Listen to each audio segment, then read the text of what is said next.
Fong Sheng hoisted his gold mountain bag onto his shoulder and nodded one last time to his wife, daughter, and number 1 and number 4 sons. He turned and began the half-day's walk to Fat San, where he would board a sampan and float east through the Pearl River Delta to the big city of Canton, then south to Hong Kong, where he would board a ship for Gam San, the Gold Mountain. Fong Sheng and his second and third sons padded single file along the raised pathways that divided the pale green rice fields that lay just outside the protective wall of Dim Tao.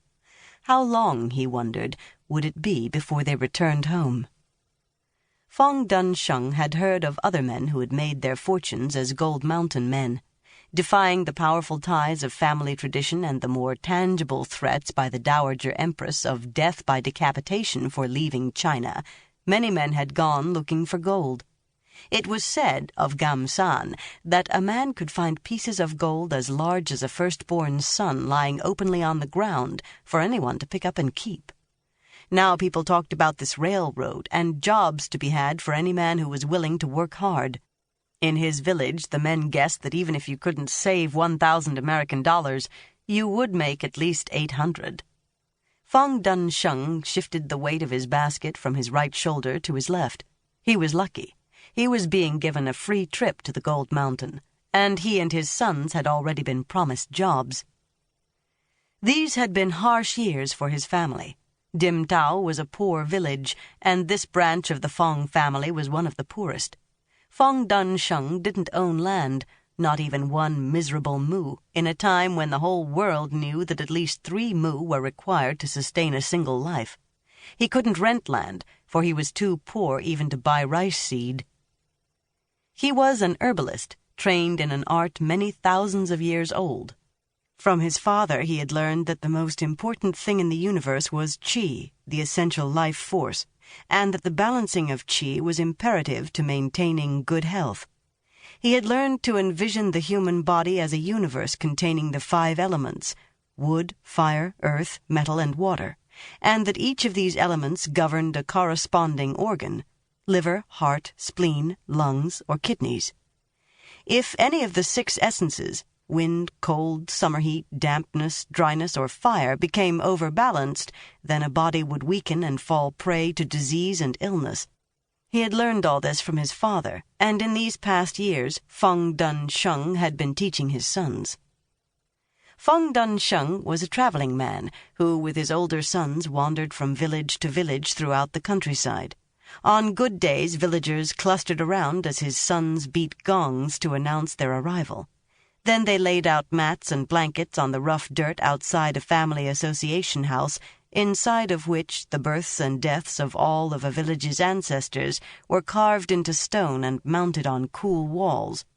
Perhaps it was this close proximity to the thoughts of ancestors, or perhaps it was the kung fu that Fong and his sons performed to attract children and old people. He couldn't say now, but for many years, as he tossed a son through the air or moved himself through the exercises based on the movements of the deer, bear, tiger, monkey, and crane, which would be restorative for rheumatism, arthritis, digestive disorders, and chronic fatigue, there had always been customers. At the end of the exhibition, Fong displayed his herbs. Women clustered around. "What may I take to help make strong the son who grows in my belly?" a woman heavy with child might ask. He would give her a packet of ground peach pit, tiger thistle, and the leaf of the pagoda tree to facilitate blood circulation. "Healthy parents have healthy children," he liked to say. "If you keep your blood strong, then your children will go through life disease-free and have healthy children of their own." For women who would not stop bleeding after childbirth, he prescribed brews made from Japanese catnip, turmeric, and safflower. He was ministering to a woman with boils when the railroad scout spotted him and asked if he would like to go to the Gold Mountain to help the Chinese laborers when they got sick.